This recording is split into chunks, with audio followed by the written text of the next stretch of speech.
দেয়ালে সেদিন। আসসালামু আলাইকুম।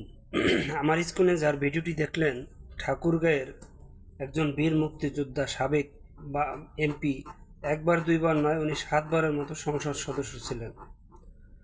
এই বীর মুক্তিযোদ্ধা 24-এর পরে কারাবন্দী হয় উনি ওনার ছেলে একসাথে। সেখানে দীর্ঘদিন উনি অসুস্থ ছিলেন এবং শেষ নিঃশ্বাসটা সেখানেই ত্যাগ করেন। আজকে উনি যদি ওনার এলাকার জন্য কাজ না করতেন, দেশের জন্য কাজ না করতেন, উনি যদি একজন ভালো মানুষ নাই হইতেন, ওনার জানাজায় লক্ষ লক্ষ মানুষ কেন আসলো? নিশ্চয়ই উনি একজন ভালো মানুষ ছিলেন।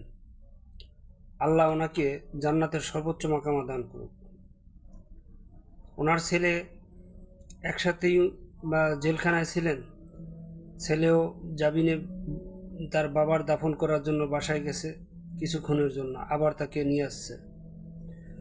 দেখেন, বাংলাদেশে আমরা এমন ঘৃণিত রাজনীতি চাই না, যে যারা ক্ষমতায় থাকবে তারা সুখ ভোগ করবে এবং যারা বিরোধী দল থাকবে তাদেরকে ঘৃণিত ব্যক্তি হিসেবে সবাই চিহ্নিত করবে। এটা যে দলেরই হোক না কেন। আজকে দেখেন, আওয়ামী লীগ ক্ষমতা নাই, কিন্তু তার দলেকে এমনভাবে মানুষের কাছে আহ, আহ, মানে ঘৃণিত হিসেবে তুলে ধরা হইতেছে, মনে হয় তারা দেশের জন্য কিছু করে নাই।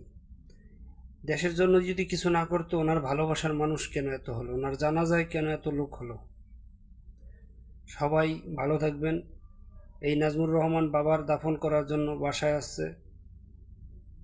ছেলের কাঁধে বাবার লাশ কতটা ওজন, এটা যার বাবা নেই সেই বোঝে। ভালো থাকবেন, সুস্থ থাকবেন। আসসালামু আলাইকুম।